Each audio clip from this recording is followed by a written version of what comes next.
Thank you, Mr. Chair. Thank you, Mr. Sabia. The Brookfield Global Transition Fund 1 is subject of the Prime Minister's ethics screen. Mr. Carney's disclosure states that he is entitled to carried interest payments from the Brookfield Global Transition Fund, essentially future bonus pay based upon the performance of the fund. What Mr. Carney's disclosure does not provide for are the holdings within that fund. Are you aware of what those holdings are as the administrator of the ethics screen? No, I am not. Is the ethics commissioner, to your knowledge, Yes. aware? He is aware of those. But you are responsible for administering the screen, not the ethics commissioner. So how is it possible for you to make a determination as to whether the screen applies if you are unaware of what those holdings are? The operation of the screen is such that with the 103 companies that we have identified a number of sectors. That fund is operating in certain of those sectors. And when issues of that kind arise, where then the... But Mr. Sabia, here's the situation with respect to that fund. Mr. Carney set up that fund. He registered it in the Cayman Islands. It's a multi-billion-dollar so-called clean energy fund. He picked the companies. He knows what the holdings are.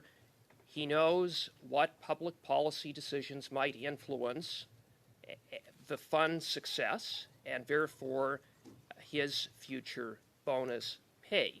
So again, how can you determine whether that the screen is appropriately triggered if you're ignorant to what is behind the fund? Yeah, Mr. Cooper, for the simple reason that we check everything with the ethics commissioner.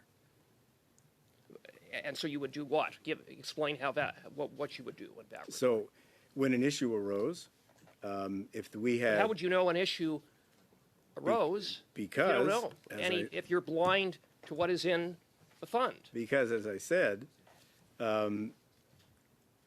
we have identified a series of sectors, and we judge our activities, we guide our activities partly based on those sectors, partly based on more specific information with respect to the operation of individual companies in the list of the 103. Where we would have any question or uncertainty, we confirm all of that with the ethics commissioner. So we have the benefit of... But I'm not asking about the 103 companies. No, you are. I'm asking specifically no, Mr. about Cooper, this that's not particular true. fund. That's not true. You started your Well, question how is it by... not true? Mr. Cooper, you started your question by saying that that fund is on the list of the 103 companies. It is, Okay. and I asked you then. And so, and when were I'm you aware answering of the for you, holdings I'm going to need behind you. that I'm fund? going to need one at a time and here. you answered in the negative, and I followed by asking you whether the ethics commissioner was aware of the holdings within the fund, to which you answered in the affirmative. And I asked you, as the administrator of the fund, of the screen, how it's possible for you to administer it when you don't have that information. well, now that we're playing replay, I'll just say what I said before, which is, and one of the reasons why collaboration between us and the ethics commissioner is important is that the ethics commissioner has access to a full range of information, and we check everything Well, with them. as the administrator of the fund, shouldn't you be privy to the full range of information? Why is it that you have only some of the information? Well, It doesn't make any sense. Why wouldn't you just, the ethics commissioner supposedly has a list of the holdings, then why wouldn't you ask for a list of the holdings? because given our collaboration with the ethics commissioner, certainly in my view, it's not necessary. If there's any ambiguity... It's not necessary that the Prime Minister stands to make tens of millions of dollars in future bonus pay, and you don't think it's No, Mr. necessary Cooper, to just have a list of the holdings? No, Mr. Cooper. I think that is not the case. I think that's clearly not the case. What's clearly not the case? Mr. Cooper, as I said in my opening remarks, the moment we believe there is the potential for a conflict, a screen goes up. Okay, we're going to have to come back to this. During the leadership race, Mr. Carney shared a vision that you have in C5. That was Mr. Carney's project with C5, correct? Yes. If we're looking at making things simpler, would it not have been simpler for Mr. Carney to do like you and sell his holdings in Brookfield? This is a question that we've been asking ourselves at the committee because we need to look to review the legislation. Should that be a requirement? Having different requirements for the Prime Minister? There needs to be the highest level of transparency and accountability. The Prime Minister, well, if a minister has to leave the room, the Prime Minister can manage that. But who manages that for the Prime Minister? It's you and the Chief of Staff. But should he have done like you?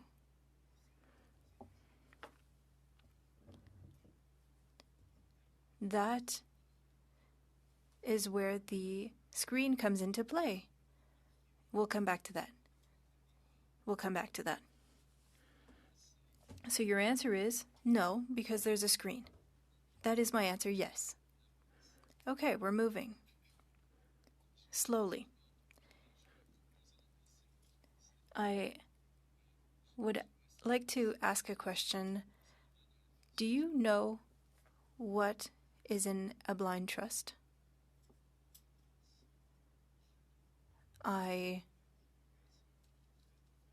understand the disclosure made by the Prime Minister that has been shared on the Commissioner's website. Do you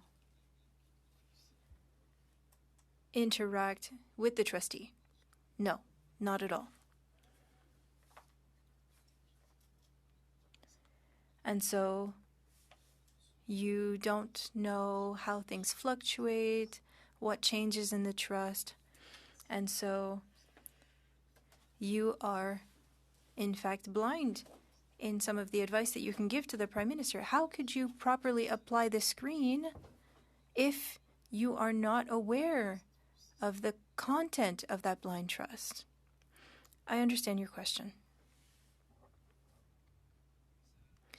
The Commissioner made a decision in July in creating or during the creation of that blind trust and the application of the screen. He made a decision regarding the disclosure of the screen.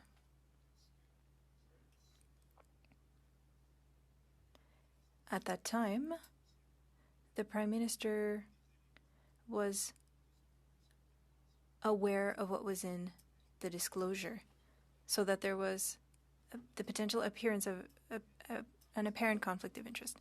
No, he was aware of the disclosure, but if the trustee, I believe that's the word, trustee, fiduciaire in French? Perfect. If the trustee decided to sell something, well, the Prime Minister is not aware of that. So the possibility of a conflict disappears. But in your role as Clerk of Privy Council, you need to work with the different departments and organizations, but you also must give advice and support ministers in making decisions and the Prime Minister in making political decisions. And if you don't know what the content is, can you truly apply the ethics screen in an optimal manner? Yes, I can. The Ethics Commissioner came to us and said that he was not interested in being responsible for the oversight of the ethics screen. He's aware of the content, but he was not willing to do the oversight because he would be judge of all of that. How many times did you reach out to the commissioner in the recent months? And how many times did you ask him, according to what he knows of the content of with apologies, Monsieur Thériault, your time is up. This is such a fascinating topic, Chair. I think that We may go over a second. I don't need anybody yelling in my ear that it's time, okay? I'm keeping time. Monsieur Hardy, 5 minutes, s'il vous plaît. Merci beaucoup d'être avec nous. Écoutez, Thank you, Chair. The wrong microphone is on. c'est de s'assurer que ce qu'on met en place pour les Canadiens. The interpreter cannot hear. The wrong microphone is on. Ah, c'est beau, on peut avoir confiance. Je vais juste... Try again, OK. Désolé, le micro ne marchait pas. On va recommencer. Apologies, my microphone was not on, so I'll start over. For those who are listening to us, because Canadians and Quebecers are listening, you stated in your opening remarks that democracy is under pressure. At the Ethics Committee here, we want to ensure that people can trust their institutions. I read a report by Mr. Hannaford, who testified in previous weeks, and so did the previous clerk of the Privy Council, and he mentioned that there needs to be continuous efforts to regain the public's trust, but it can be lost very quickly because of a lack of ethics, because of a conflict of interest, as we saw in many different sectors. Even a perceived violation is enough to undermine the public's trust. Would you agree with that statement? I believe that he's referring to the quality of service to Canadians. Well, there were a lot of things in the report, but he also refers to people's trust in their institutions and the responsibility that the administration and politicians have in order to make decisions that are in the public's interest. We were talking about an improvement in the quality of service to Canadians, but the statement that I read, do you agree that we have a responsibility as politicians and as government to ensure that people can trust our institution? Yes. In a time of crisis and when democracy is under pressure, there are two things that are important: transparency and really overdoing it, really trying to be above reproach. When you arrived in your position, you made the decision very quickly, in 15 minutes, to sell your assets with Brookfield because you saw that it would have an impact on your work and you wanted to be sure to be above reproach and not influenced by anything that could undermine your work. Do you believe that the Prime Minister should have done the same thing in order to avoid potential issues and avoid potential issues for his staff and overcorrect, as I mentioned? He could say, yes, I know that I come from the public sector. I know that private sector. I know that I've made a lot of money, but now I will be working for the country. I will set that aside and work for the interests of the country. I have two comments. Firstly, and I'll say it again, that's why we have the screen. That is why we use the screen in order to protect the Prime Minister's institution against a potential conflict of interest. Secondly, in life, as you know, there's always the matter of trying to strike a balance. So yes, we have a screen to protect Canadians' trust, and that's extremely important, of course. But also, we need to have a system that works. We need for people who are coming to government from the private sector or elsewhere, and we need to find a balance between that responsibility that's extremely important, but also our ability as a country and as a government to encourage talented people to come to the public service and strengthen the government of Canada. So we need to strike a balance between both sides. We are seeing an enormous pressure on democracy, and we need to overcorrect.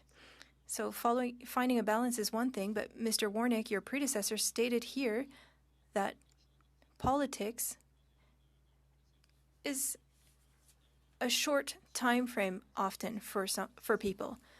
The Prime Minister stated that if not for the crisis, he wouldn't be here. He was here to solve a crisis. That's what he said.